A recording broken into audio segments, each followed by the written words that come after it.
राधा स्वामी जी।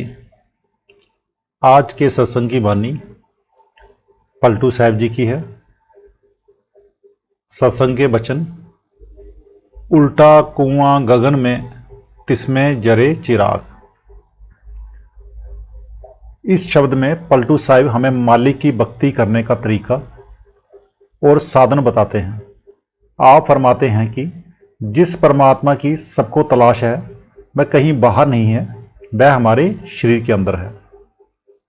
तुलसी साहिब भी इस बारे में फरमाते हैं कि शरीर से बाहर जहाँ भी हम परमात्मा की भक्ति करते हैं वे नकली मंदिर, नकली मस्जिद, नकली गुरुद्वारे हैं। असली मंदिर, मस्जिद, गुरुद्वारा, असली गिरजा हमारे अपने शरीर में ही है। जो कुछ महात्मा समझाते हैं वह बिल्कुल सच है। हमारा रूहानी सफ़र पैरों के तलवों से शुरू होकर सिर की चोटी तक का है। इस सफ़र की दो मंजिलें हैं, एक आंखों तक और दूसरी आंखों से ऊपर। हमारे शरीर के अंदर आत्मा और मन की बैठक आंखों के पीछे है, जिसे कोई तीसरा तिल कहता है, कोई शिवनेत्र कहता है, कोई इसे गर्दर अर्थात अपने निज घर जाने का दरवाज़ा कहते हैं, तो कोई मुक्ति का द्वार कहते हैं। ईसा मसीह ने भी इशारा किया है, खटखटाओ वह खुलेगा, तलाश करो उसे पाओगे। अर्थात इस घर के दरवाजे को खटखटाओ, वह खुल जाएगा।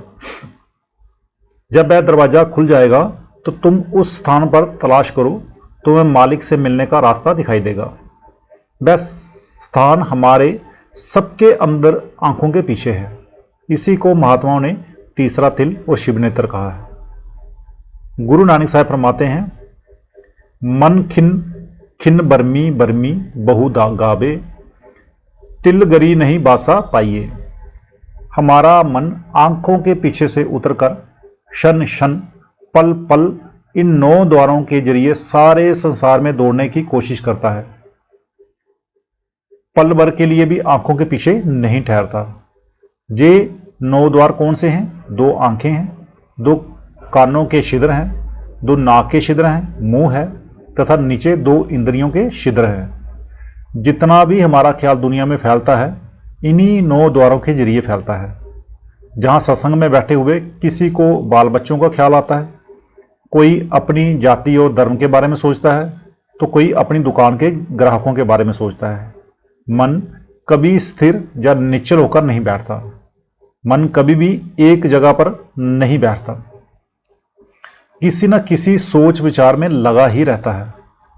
सारे दिन मन को दुनिया की दलीलें करता रहता है, सोच विचार करता रहता है। इसे महात्मा सुमरन कहते हैं। जिसका सुमरन करने की हमें आदत पड़ जाती है उसकी शक्ल भी हमारी आंखों के आगे आ जाती है। आप बच्चों के बारे में सोचोगे तो बच्चों की शक्ल आपकी आंखों के सामने आ जाएगी। इसे महात्मा ध्यान करना कहते हैं। सुमिरन और ध्यान करने की हर एक को स्वाभाविक आदत पड़ चुकी है, और जिनका हम सुमिरन व ध्यान करते हैं उन्हीं शक्लों और पदार्थों के साथ हमारा मोह और प्यार पैदा होना शुरू हो जाता है।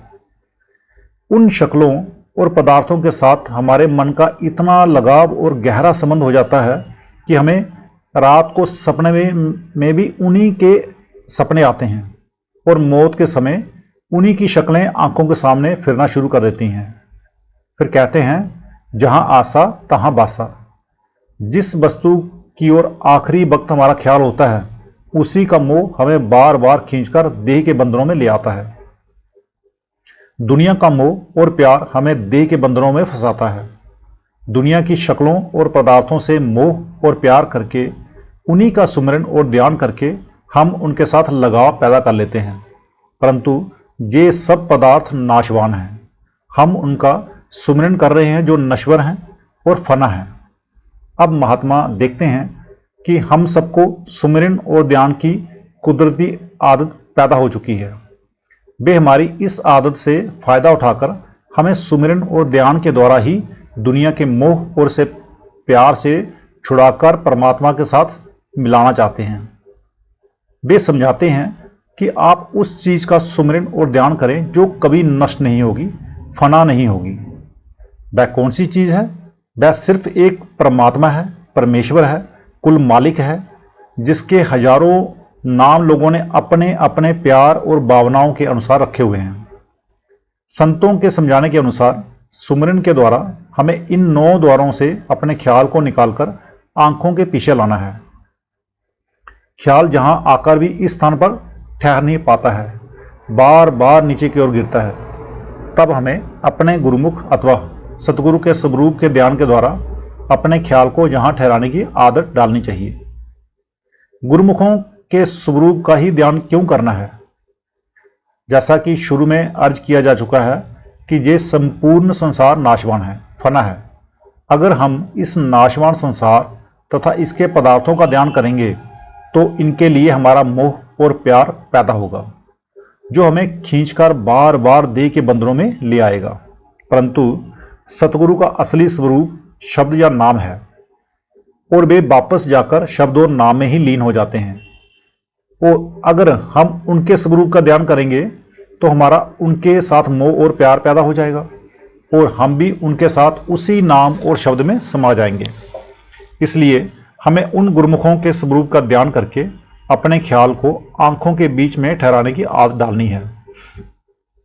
आंखों के नीचे नीचे मुक्ति नहीं है, मुक्ति का दरवाजा आंखों के पीछे है। अगर हम किसी किले के अंदर जाना चाहें तो जब तक किले का दरवाजा नहीं मिलता हम किले के अंदर कैसे जा सकते हैं?